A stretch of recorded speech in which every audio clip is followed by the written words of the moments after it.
मोह है, बेटा को घर अलग चाहिए, माता जी को अलग घर चाहिए। वे पैर वापस हो गई है। राबड़ी देवी महिला है और बहुत स्ट्रांग महिला है, बिहार की सीएम भी रह चुकी है और लालू जी की पत्नी है, तो इतनी आसानी से घर खाली आप नहीं करा सकते हैं। नमस्कार, आप देख रहे हैं सिटी पोस्ट लाइव। मैं हूं आपके साथ गुलशन कुमार। बंगला बंगला बंगला, इस समय बिहार में चारों तरफ बंगला की पॉलिटिक्स हो रही है। इसी बीच सीएम सम्राट चौधरी का भी बयान बाहर आ गया है। इस पर बातचीत करने के लिए हमारे साथ हमारी सहयोगी मुस्कान मैम हैं। मैम, राबड़ी आवास खाली ना करने पर सीएम का कौन सा बयाली बयान जो वायरल हो रहा है? बिल्कुल सही बात है। सम्राट चौधरी का बिल्कुल बवाली बयान है और सम्राट चौधरी भी कूट पड़े हैं। उन्होंने ये तक कह दिया है कि 10 साल से 2016 से लेकर 2026 तक मैं कई बार मंत्री बना, उप मंत्री बना और गृह विभाग भी मिला, लेकिन मैं 2400 स्क्वायर फीट के घर में रहता हूँ। उन्होंने ये भी कहा कि जो मेरा घर है ये 11वां घर है, ये किसी की बपौती नहीं है। उन्होंने राबड़ी देवी पे भी काफ़ी तंज कसा है। उन्होंने ये तक कहा नीतीश कुमार को लेकर कि 15 अप्रैल को मैं सीएम बना और 1 मई को नीतीश कुमार अपना घर खाली करके चले गए। ये नहीं कि भाई हम इतने टाइम से सीएम रहे हैं तो हमको रहने दीजिए, ऐसा कुछ नहीं किया। कोई नोटिस नहीं मिला, वो खुद छोड़ के गए।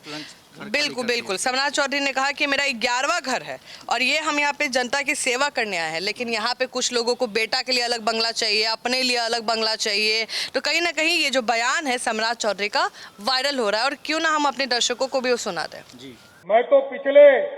मैं आपको बताना चाहता हूं, कुछ लोगों को चिंता लगती है कि हमारा घर हमारा बचा रहे। मैं तो पिछले 10 वर्षों से 2016 से लेकर 2026 तक मैं कई बार मंत्री बना, कई बार उप मुख्यमंत्री बना, बिहार का गृह मंत्री भी रहा, लेकिन मैं सरकारी घर में नहीं रहता था। मात्र 2400 स्क्वायर फीट के घर में अपने घर में रहने का काम करता हूं। लेकिन आज प्रधानमंत्री नरेंद्र मोदी जी और नीतीश कुमार जी ने बिहार की सेवा करने का मौका दिया है। सर, मैं तो अब पहली बार मैं तो नीतीश कुमार जी को धन्यवाद देता हूं। नीतीश कुमार जी को कोई नोटिस नहीं गया। नीतीश कुमार जी को सिर्फ उन्होंने कहा कि अब मुख्यमंत्री सम्राट चौधरी हो गए। मैं 15 अप्रैल को मुख्यमंत्री बना और मैं नीतीश कुमार जी को धन्यवाद देता हूं कि 1 मई को उन्होंने अपना सरकारी घर खाली करके दूसरे घर में चले गए। ये है सुचिता का परिचय। लोग उनको देखना चाहते हैं जो लोकतंत्र में जनता का सेवक होते हैं।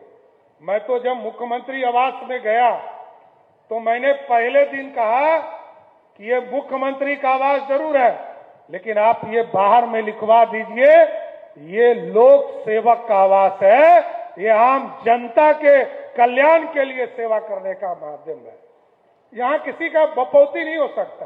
ये राजतंत्र थोड़ा है कि आपको जो घर मिला उसी घर में रहेंगे।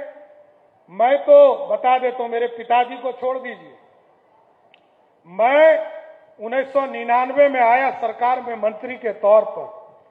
आज जिस घर में मैं हूं, ये मेरा 11वां घर है।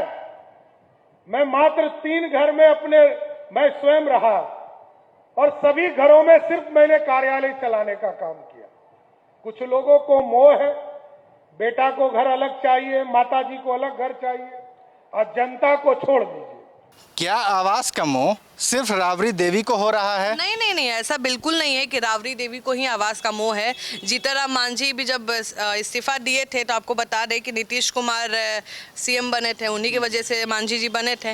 मांझी जी बोले हम घर नहीं छोड़ेंगे, तो नीतीश कुमार गुस्सा गए थे, बोले थे कि लीची आम जो भी उस पेड़ में आ रहा है वो सब हम रखेंगे। एक गार्ड वहां पे लगा दिए थे और मांझी के पीछे पड़ गए थे। और आप समझिए कि ये नहीं है कि खाली राबड़ी देवी का बात है, कई लोग इसमें आए हैं। तेजस्वी यादव भी इसके लिए कहीं ना कभी बैठे हैं और मांझी जी भी बैठे हैं। तो आवास का मोह एक को नहीं है, बहुत लोग को मोह है और बहुत टाइम से राबड़ी देवी उस आवास में रह रही हैं।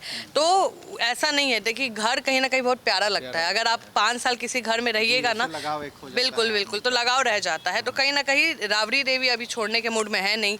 तीसरा नोटिस जा चुका है। सम्राट चौधरी बोल चुके हैं कि घर तो खाली करना ही पड़ेगा, लेकिन राबड़ी देवी बोल दिए कि भाई नया सीएम बने हैं ना, तो बोलो फोर्स बुला ले, फोर्स बुला लेगा तब भी हम घर खाली नहीं करेंगे। तो इस बीच देखा गया था कि जब राबड़ी देवी जी ने बोला था कि फोर्स बुलाकर खाली करवाए, ऐसे हम खाली नहीं करेंगे, तो उसी दिन ये पता चला था कि शाम में पुलिस भी उनके घर तक गई थी। अब उस बीच में क्या बाहर निकला ये तो खबर पता नहीं चली, लेकिन उस दिन पुलिस गई थी, ये खबर है। सुनने में आ रही थी कि पुलिस गई थी और दबे पैर वापस हो गई। राबड़ी देवी महिला है और बहुत स्ट्रांग महिला है, बिहार की सीएम भी रह चुकी है और लालू जी की पत्नी है, तो इतनी आसानी से घर खाली आप नहीं करा सकते हैं। और लालू जी के एब्सेंस में तो भूल ही जाइए, लालू जी सिंगापुर गए हैं, 6 जून को वापस आएंगे। कहा जा रहा है कि 6 जून के बाद इस पे कहीं ना कहीं बातचीत होगी, लेकिन मुझे नहीं लगता है कि राबड़ी देवी इतनी आसानी से, इतने आराम से अभी खाली करेंगी।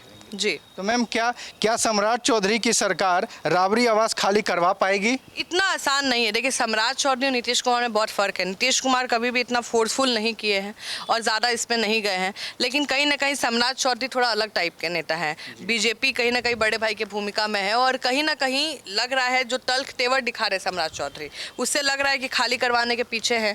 लेकिन अभी आप समझिए कि लालू जी का परिवार कोर्ट में नहीं जा सकता, क्योंकि ये प्रॉपर लीगल रूल के साथ चल रहा है और रूल में कोई चेंजेस नहीं किया जा सकता। अगर ये लोग कोर्ट जाते हैं तो कोर्ट तो सीधे बोल देगा कि आप लोग हत्याए हुए हैं, आप घर छोड़िए, पोजीशन पे भी नहीं है, आप घर छोड़िए। तो कहीं ना कहीं तेजस्वी यादव की फैमिली नहीं जा सकती है कोर्ट, तो उनके पास एक ही ऑप्शन है, राजनीति कर सकते हैं। और कहीं ना कहीं आपको पता होगा वो घर कहीं ना कहीं एक दलित नेता को आवंटित कर दिया गया है। जी, तो आवंटित कर दिया गया है, तो वो भी अपना दलित कार्ड खेल रहे हैं, भी कहीं ना कहीं दलित कार्ड खेल रहे हैं और दलित कार्ड खेल के बोल रहे हैं कि हम दलित हैं इसलिए राबड़ी देवी घर नहीं छोड़ना चाह रही हैं। तो कहीं ना कहीं जो अब पॉलिटिक्स है दोनों साइड से हो रहा है। पॉलिटिक्स ही कर सकते हैं, जनता के बीच अब मैसेज जाएगा कि भाई लालू जी के परिवार को फोर्स बुला के घर के बाहर किया जा रहा है, और कहीं ना कहीं जनता का उनके साथ, मान लीजिए बीजेपी का भी हो, लेकिन कोई पुराने टाइम से देख रहा है लालू जी को, तो उनके लिए तो आ जाएगा फीलिंग भाई कि ऐसे कर रही है सरकार किसी के साथ। और लालू यादव कोई छोटा मोटा आदमी नहीं है भाई, बिहार में बड़ा अहम भूमिका रखते हैं राजनीति में, तो इतना आसान नहीं है सम्राट चौधरी के लिए ये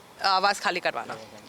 तो हमारी नज़र इस खबर पे बनी रहेगी। आगे देखते हैं कि ये बंगला पॉलिटिक्स कहाँ तक जाती है और इसका अंत का कैसे होता है। तो खबर में बने रहने के लिए आपका धन्यवाद।